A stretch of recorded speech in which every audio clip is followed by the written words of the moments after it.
ever wondered if you're lying to your children about Santa and what repercussions that might have? If so, this video is for you.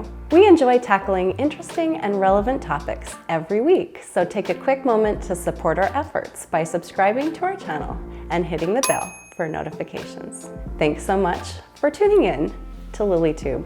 Friends, this video is sponsored by Intentional Courtship, our Amazon best-selling book.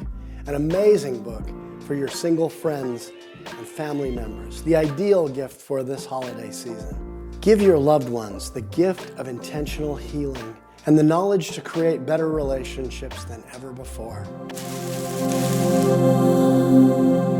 I want to give a little bit different perspective on the Santa Claus question. St. Nicholas was a real person and an actual historical figure. In fact, well, he was an Eastern Orthodox bishop in Turkey. And of course, he lived around 275 AD and was well known for giving presents that he had made to underprivileged children. Does he visit every home in the world on Christmas Eve, sliding down each chimney? That's what we tell our kids he does. The hardest part of the idea that Santa Claus is not real is having to be him. The cruel twist on adulting is that the magic happens because parents make it happen. We would just like to be sleeping at the same time as our children and watch everything magically show up. Yep, magically show up. That's how I would like it. That's definitely how I wanted it as a single parent.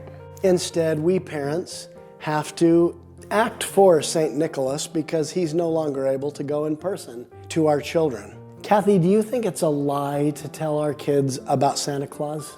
Well, I think that we're stretching the truth. I think when we can do so in the spirit of St. Nicholas and what he did for underprivileged kids, what we do for our children, who I guess are underprivileged because they have to have us as parents.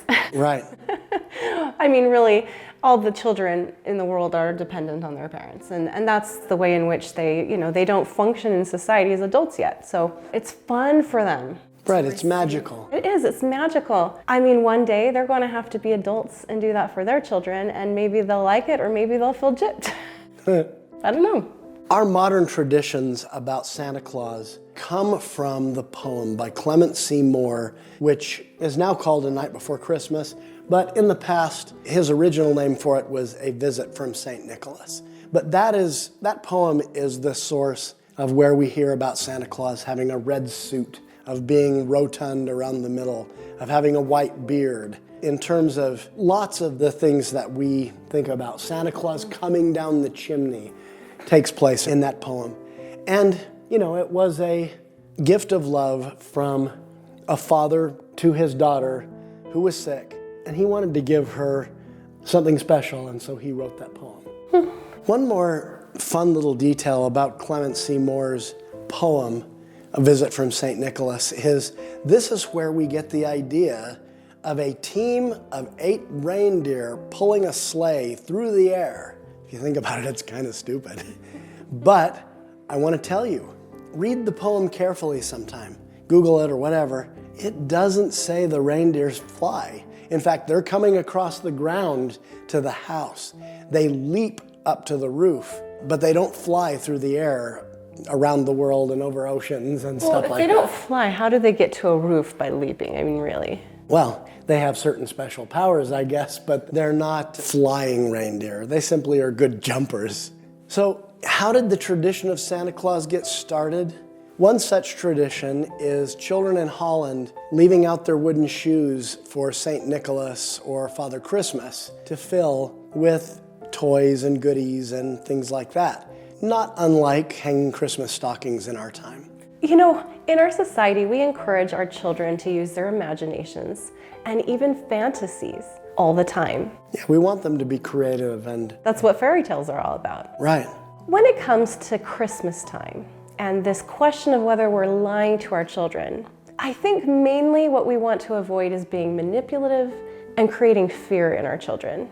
We want Santa Claus to be fun and games, not a burden for our children to bear because, they think that if they're not good enough, they're gonna get coal in their stocking or something like that. I know sometimes we use it as a disciplinary measure, and It can actually work really well for young children to be good, but we want to do so in a way that helps them want to do good things rather than fear doing bad things. Right. The idea of the naughty and nice list comes from the famous Christmas song, Santa Claus is Coming to Town.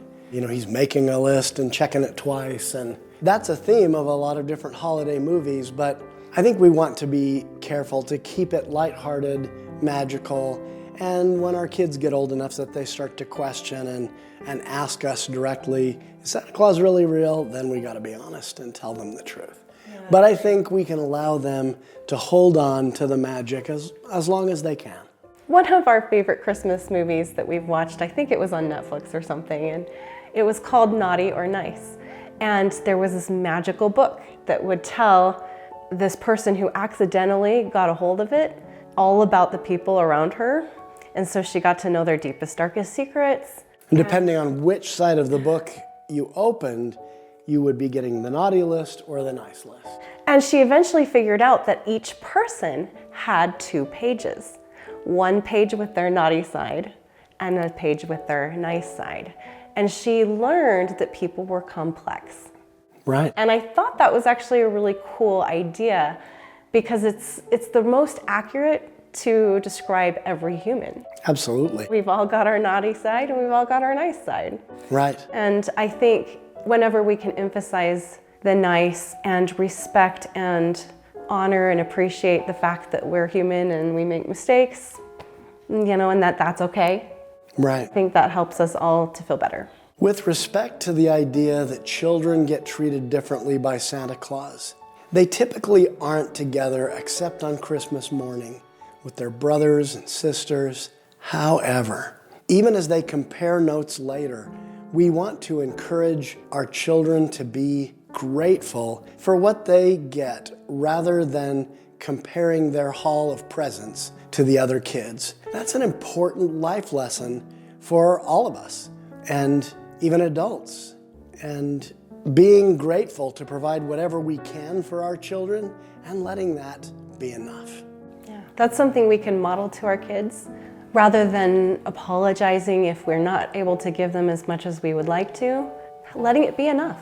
I think that's something we model to them and then they receive that energy from us and we're all a lot happier for it when we let our best efforts be enough. Right. So what are your thoughts on this social scandal? How have you handled your children's questions about Santa Claus? Please share in the comments and let's get a great conversation going about this topic of, are we lying to our children about Santa Claus? And remember, anytime, especially the Christmas season, is a great time for more love in your life. Thank you for watching. Merry Christmas.